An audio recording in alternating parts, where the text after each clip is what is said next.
My name's Jesse Wilson. Currently driving a 93 Honda Civic with the K24 swap.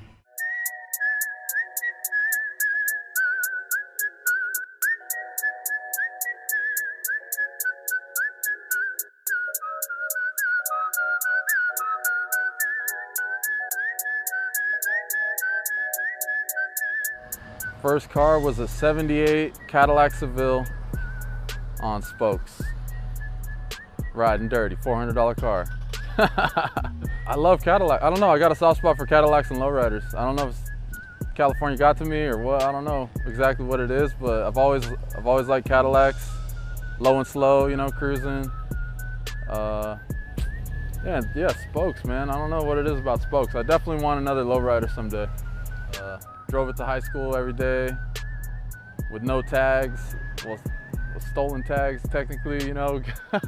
And yeah, it ended up getting towed from school, and I was in PE class and everyone was like, "Jesse, your car."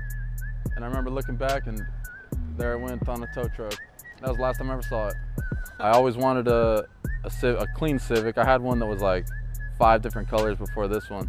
You know, my brother kind of talked me into it. I bought the motor for this car before I had found the car, and I found this one up in LA.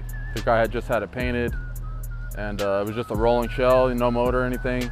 Yeah, it's been a project. There's been a lot of little issues, little figure outs. It's been kind of troublesome, you know, but right now it's running great, and it's been very reliable.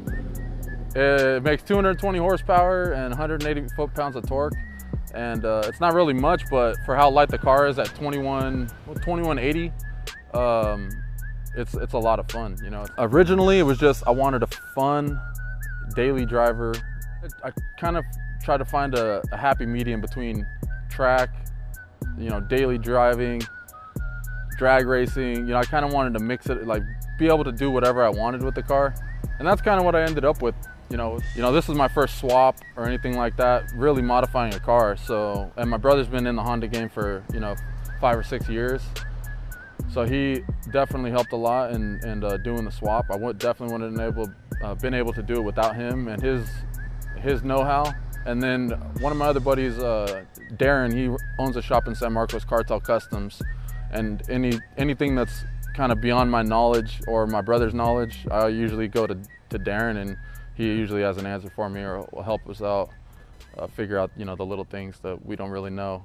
I've learned a lot, actually. Yeah, I really didn't know even how to do like an oil change really before I did this.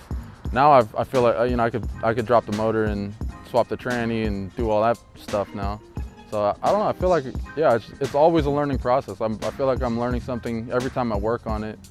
You know, I pick up a little more knowledge, or working on my brother's cars and stuff like that. Whatever we kind of have going on in the garage at the time, that's kind of the goal. And I'm not afraid to say I don't know how to do something. You know, I have no idea how to do a lot of things, but I'm willing to learn and you know, try and figure stuff out. I like figuring stuff out. It's pretty fun and it's rewarding, you know.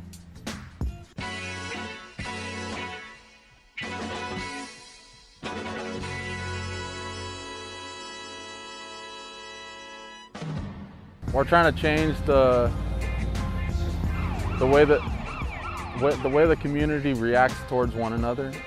That's probably why I like Cars and Coffee a lot more than like night meets, because at night, I don't know if it's because everyone's gonna go racing afterwards or what it is, but it's kind of, everybody's kind of against each other in a way. Like there's these certain little groups throughout the car meet, and nobody really intermingles or will.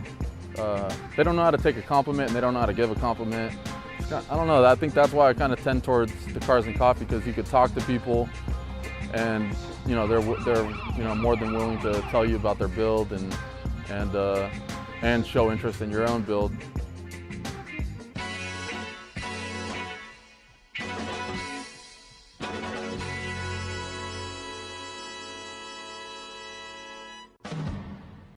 Dream car to work on.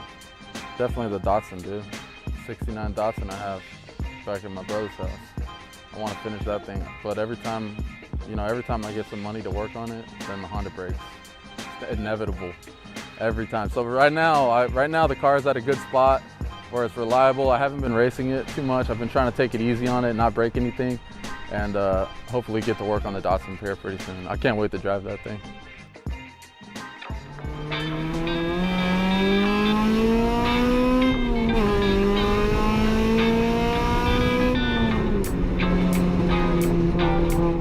So Power Speed was a team from the 90s, back in the day. They're kind of who I first experienced the street scene with was some of the older Power Speed guys. You know, they've been doing a lot of work back in the day, setting a lot of times with all motor cars. My brother and I and our friend Michael are trying to bring it back, you know, 10 years later. I don't know, I guess it's kind of cheesy, but like be the change that you kind of want to see in the community in a way, you know? It's definitely brought us closer, that's for sure. Yeah, like growing up, we always kind of we would always kind of, you know, bicker or had our two separate groups of friends, and I don't know, we'd always kind of have issues with each other, but I feel like working on the cars together, it definitely brought us a lot closer, and you know, now he's like my best friend. We hang out all the time.